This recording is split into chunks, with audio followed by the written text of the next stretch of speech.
Amerika Serikat sebagai salah satu dari 5 anggota tetap Dewan Keamanan PBB mengajukan hak veto atas resolusi gencatan senjata Israel-Hamas. AS bersikukuh jika saat ini bukanlah waktu yang tepat melakukan gencatan senjata. Sementara sebanyak 13 negara anggota Dewan Keamanan lainnya mendukung resolusi tersebut dan Inggris menyatakan abstain. Lalu apakah ini artinya harapan gencatan senjata yang diinisiasi oleh PBB akan pupus? Kita akan bahas bersama Suzy Sudarman, Ketua Pusat Kajian Amerika Universitas Indonesia. Bu Suzy, selamat sore waktu Indonesia. Selamat sore, Bu Mbak Suzy, Ayu. Ya. ya. Bu Suzy, apa yang sekiranya menjadi alasan utama dari AS menggunakan hak vetonya? Padahal sebelumnya kalau kita lihat AS ini menjadi mediator gencatan senjata sementara antara Israel dan juga Hamas. Banyak keruwetan di Amerika Serikat sekarang ini, yaitu perpecahan ya antara kelompok-kelompok Republikan dengan kelompok Demokrat. Lalu masyarakatnya juga terpecah. Misalnya banyak terjadi demo-demo untuk anti kekerasan Israel, misalnya di Harvard, di UPenn, di MIT, yang akhirnya mereka sendiri juga mohon agar presiden-presiden universitas tersebut dipecat gitu ya, karena sikap-sikap yang antisemitik atau anti-Yahudi. Tapi yang muda-muda justru paham tentang ini. Jadi kita melihat demonstrasi macam-macam, juga ada demonstrasi yang dibayar oleh Israel. Jadi rutin terjadi protes. Yang menjadi masalah utama adalah Biden kurang tegas ya dalam memilih solusi dari masalah Israel ini. Tadinya dia mengatakan harus ada two-state solution, yaitu dua negara yang terpisah seperti dijabarkan oleh Presiden Clinton dulu. Tetapi sesudah itu tampaknya dia masih mengikuti pola yang dilakukan oleh Donald Trump, yaitu tidak mau mengadakan hubungan yang intens dengan Palestina. Juga Biden tidak memilih seorang duta besar yang khusus untuk melakukan pendekatan-pendekatan kepada kelompok Palestina. Jadi juga konsulat Amerika Serikat di Israel juga tidak lagi dipedulikan. Tadinya kan ditinggalkan untuk duta besarnya pindah ke Tel Aviv, tapi di Yerusalem ada konsulat, tapi konsulat itu masih kosong. Jadi sebetulnya di sini kita meragukan bagaimana ini Amerika sendiri, karena sebetulnya yang dihadapi Joe Biden masalah pelik sekali. Dia menginginkan melanjutkan apa yang dilakukan oleh Donald Trump untuk mendekati Israel agar agak lebih dekat dengan Saudi Arabia, dan dalam pendekatan itu dia berharap bahwa akan terjadi konsesi-konsesi yang menguntungkan Palestina sendiri. Tapi kan itu susah dibayangkan karena Netanyahu kan memang garis keras ya mengenai soal-soal Palestina. Ya, baik Bu Suzy, di balik keruwetan dan juga kepelikan yang dihadapi oleh Amerika Serikat, sebenarnya apa kepentingan di balik penggunaan veto AS ini?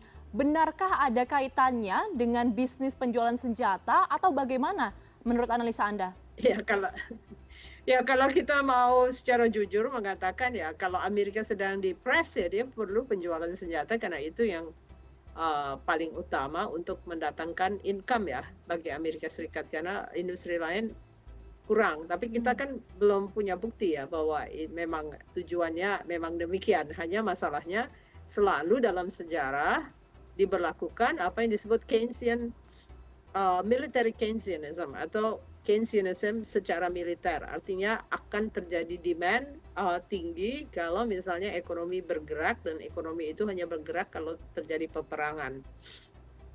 Baik, situasi sekarang di Gaza sudah sangat genting hingga Dewan Keamanan PBB mencanangkan resolusi gencatan senjata, bahkan sampai menggunakan pasal 99 Piagam PBB untuk memperingatkan negara-negara anggota DK mengenai langkah-langkah yang akan diambil nantinya. Dan ini adalah langkah yang langka seperti itu ya Bu Suzy, karena sudah beberapa dekade tidak digunakan. Dengan fakta bahwa AS yang merupakan anggota tetap menggunakan hak vetonya, apa langkah selanjutnya yang bisa dilakukan oleh PBB? Sebetulnya ini sudah melanggar cita-cita Amerika Serikat untuk menciptakan organisasi internasional, karena organisasi internasional itu dibentuk untuk meyakinkan publik di seluruh dunia bahwa dia akan menjadi pemimpin dan dia tidak akan menyalahgunakan kepemimpinan itu. Tetapi dalam proses sejarah kan tidak terlalu rapih ya. Terjadi messed up atau messiness yang harus diatasi segera. Kebetulan perekonomian dalam negeri Amerika Serikat sendiri banyak membutuhkan bantuan dari pemerintah federal karena banyak infrastruktur rusak, banyak kebutuhan-kebutuhan untuk orang-orang miskin yang harus diatasi dan sebagainya. Biasanya jalan keluar yang paling mudah adalah melakukan military Keynesianism. Baik, setelah akhirnya ada veto dari Amerika Serikat, ada beberapa yang menyerukan untuk reformasi Dewan Keamanan PBB karena gencatan senjata di Gaza ini mencapai kesepakatan yang nihil. Apakah reformasi di DKPBB ini mungkin terjadi ke depannya atau sebenarnya ini akan menjadi langkah yang sangat sulit? Sudah lama diupayakan, sudah lama juga di propose atau diusulkan untuk melakukan perubahan-perubahan di PBB, tapi selama ini kan belum berhasil.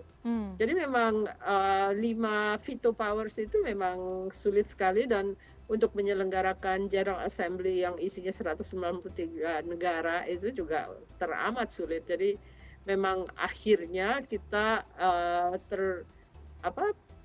melihat bahwa kenyataan dunia yang semakin rumit, geopolitical shift yang terjadi dan sebagainya itu akan lebih mempersulit terjadinya perubahan di dalam PBB, terutama karena Cina sudah kelihatan makin kuat, Rusia juga makin kuat, dan mereka berhadapan-hadapan dalam aliansi-aliansi yang mempersulit untuk melakukan tindakan-tindakan yang baik untuk organisasi internasional. Karena organisasi internasional itu kan dibentuknya setelah Perang Dunia Kedua, di mana yang dominan itu Amerika Serikat, sehingga janji-janji dia adalah dia tidak akan menyalahgunakan kekuasaan.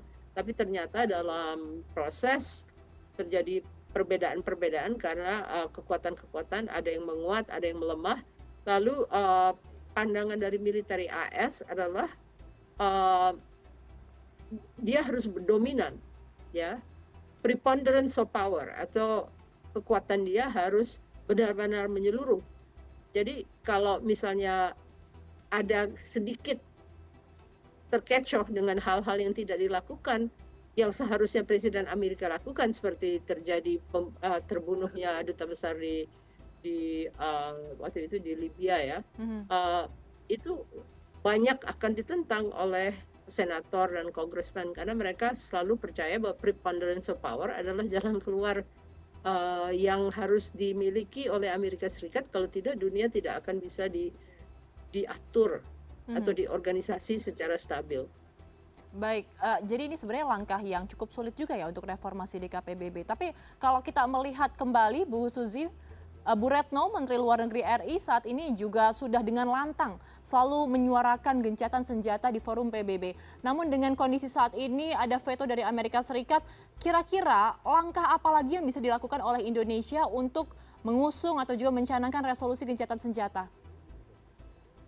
Selama di dalam negeri kita sendiri belum terlalu stabil, dalam artian pertentangan yang menjelang pemilu ini, tentunya kita tidak terlalu dianggap ya, terlalu dianggap oleh kekuatan-kekuatan di luar, karena soliditas suatu negara itu bisa menjadi pemicu dari penyelesaian, tetapi kita sendiri agak terbata-bata karena sebetulnya di dalam negerinya sendiri kesulitan, seperti juga di Amerika Serikat ya.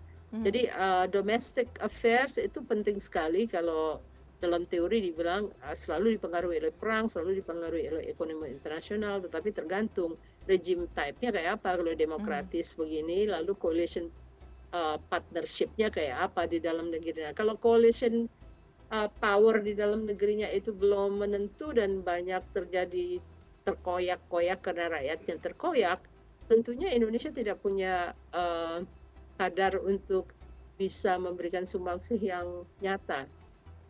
Jadi kita harus membenahi dari dalamnya dulu, kemudian baru bisa untuk menyuarakan gencatan senjata agar bisa dianggap oleh anggota-anggota PBB lainnya ya.